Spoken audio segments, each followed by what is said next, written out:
So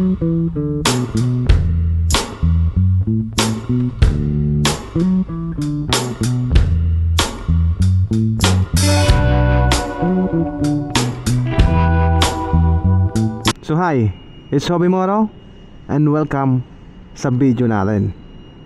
So for today's video, pag-usapan naman natin yung ating kasangga sa everyday na biyahe natin, mapamubit man or mapa-personal use. So welcome. This is my 155 Suzuki Gixxer 2023 model. Tara, pag-usapan natin to.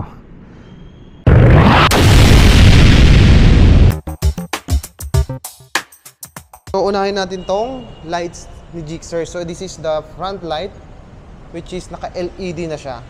LED light, meron siyang tatlong bulb sa loob, which is the passing light, regular light, saka yung high beam niya. So parang yung itsura nitong front light niya is para siyang mukha ng, alam mo yung flies or the bees, yung mata niya. Parang ganun yung itsura niya. So ganun. And then yung passing light niya is bulb type pa. So ito, bulb type yung mga passing light niya or the signal light. Dito naman tayo sa likod ng lights niya, which is naka-impact siya, naka-compact siya dyan, which is LED na rin to, para mukha ni Cyclops. And then yung signal lights niya sa likod, still bulb type. So naka-bulb type yung mga signal lights niya. Then we have the suspension, front suspension niya. Mapapansin nyo, ang laki ng front suspension niya, no? Malaki siya sa para sa 150cc, 155cc. Parang yung suspension niya is parang pang big bike na talaga. Which is maganda kasi magiging smooth yung ride natin kahit sa mga lubak na lugar, wala kang magiging problema rito, di ba? Maganda yung suspension niya, napakalaki na yun. Yun nga lang, pag nasira yan, medyo pricey din. Para siyang mga big bike price na siguro to kasi malaki yung suspension niya eh. Then, yung kanyang tire naman, which is tubeless na yung tire nito. And itong front tire is nagsusukat siya ng 100 by 70 by 80 yung kanyang front tire. And then, this one is tubeless na. 140 by 60 by 70. 140 by 60 by 70 yung kanyang rear tire, pero ito hindi na siya stock eh, to be honest. So ito, pinapalitan ko na yung tire niya ng mas malaki. So nag-size siya ng 150 by 60 by 70 na to. Since na pudpud na yung kanyang stock tire dito sa likod, so pinapalitan na natin siya.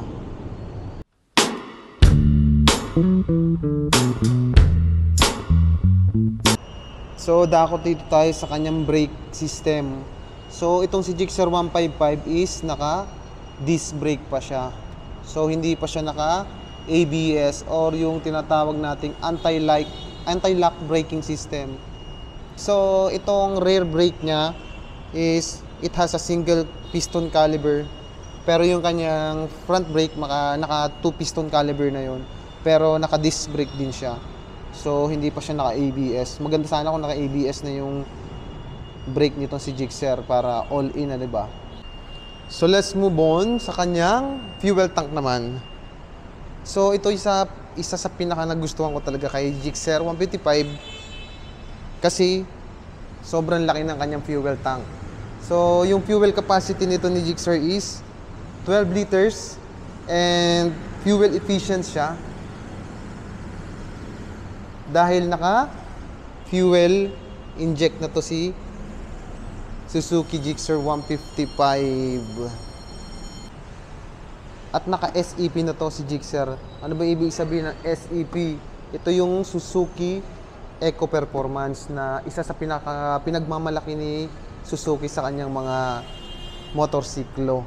At speaking of fuel efficiency, so si Gixxer ay nagkukonsumo ng 53.3 km per hour sa kada litro na magagamit natin. So isipin mo yun, 53.3 km yung makukonsumo sa 1 litro.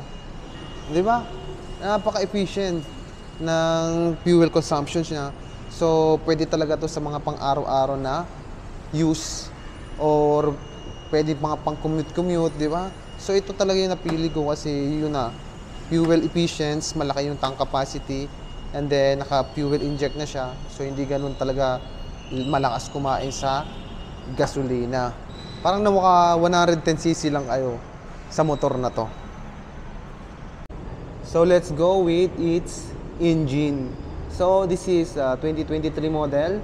It has 155cc, 4-stroke, single cylinder, single overhead cap, 2 valves, air-cooled, maximum power na 10.4 kilowatts at 8,000 RPM with a maximum torque of 14 Newton meter at 6,000 RPM.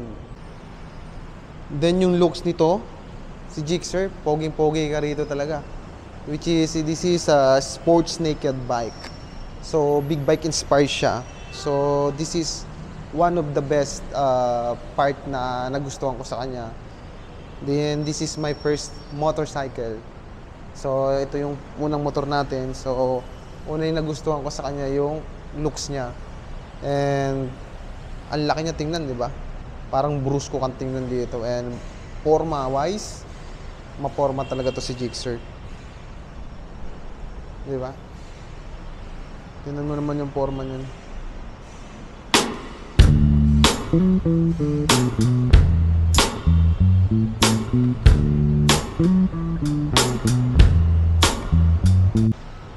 And for me, it's a friendly user. What do you mean by friendly user? Friendly user siya kasi hindi kayo mahihirapan sa driving position nyo.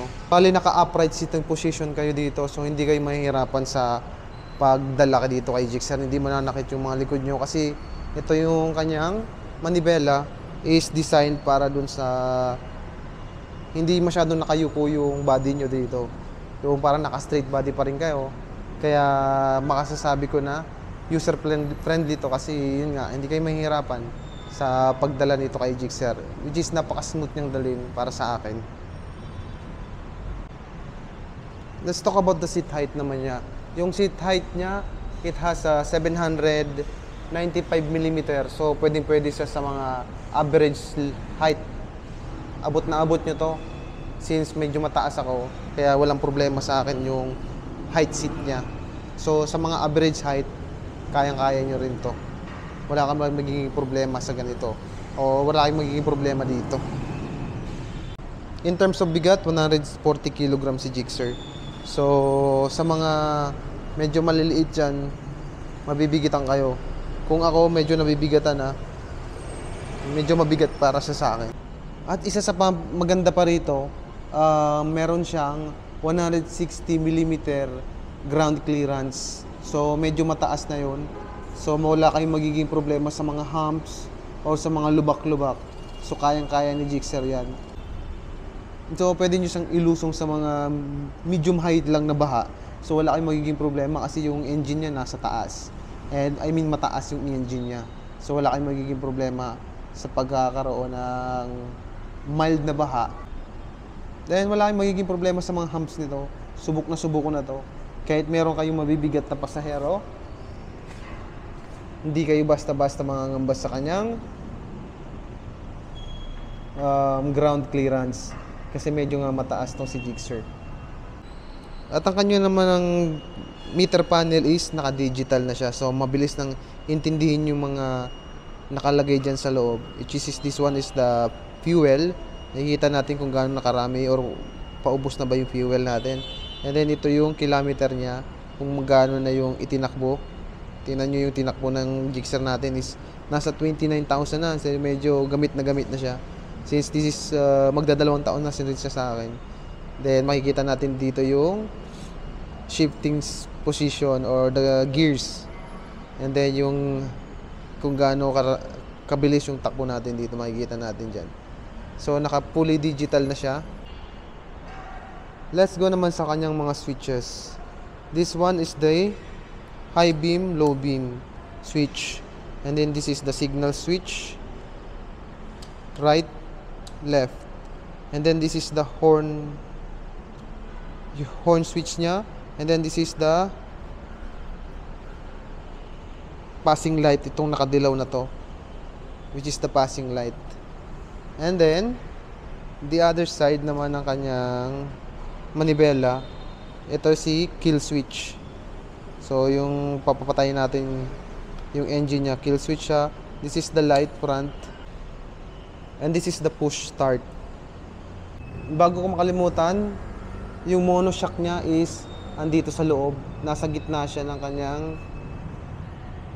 iisa lang yung monoshock niya. So yung monoshock niya, pag nasa maluba kayo, maganda kasi smooth. And then kagandahan din dito kay Gixxer 155, meron na siyang built-in na pang mud natin na cover. So naka built-in na siya. So depende na lang sa inyo kung tatanggalin nyo, kasi yung iba nakikita ko tinatanggal nila yung mud cover. And then yung tail light niya rito na mahaba, so pinalitan na natin yun. Nakikita nyo naman na medyo umiksi na yung tail light niya. So pinaiksihan nga natin yung plate number niya dito, kasi dati yung stock nito medyo mahaba hanggang dito yung, so makikita natin dito dapat yung plate number. So since pinalitan ko siya para mas maging mukhang big bike siya para sa akin, kasi madalas sa mga big bike natin nakikita na shortened yung kanilang tail or yung lagayan ng kanyang plate number, 'di ba? So ayun lang, meron kay Gixxer. Ano nga ba yung mga nagustuhan ko rito kay Gixxer? Unang-una, it is the looks talaga. So makikita natin yung looks ni Gixxer is para talaga siyang big bike. So madalas nakakita nila na pag dumadaan ako sa mga kalsada, sinasabi ng mga karamihan, "Uy, kuya, naka-big bike ka ba?" So sabi ko, hindi naman naka-big bike. Mukhang big bike lang siya. So yun yung unang-una sa nagustuhan natin, kaya natin napili ito si Suzuki Gixxer. And then pangalawa is yung kanyang fuel tank capacity. Malaki, which is 12 liter nga, and then fuel efficient. Hindi siya maganon kalakas kumonsumo ng gasolina. Di ba?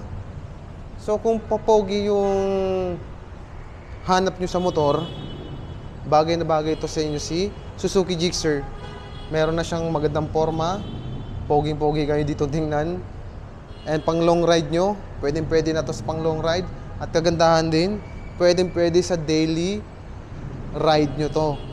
Pwede nyo itong paggamitin sa everyday na commute nyo. Hindi kayo mangangamba dito sa gas. Maporma na, malaki na yung fuel capacity. Pang short ride and long ride, pwedeng-pwede talaga to si Gixxer.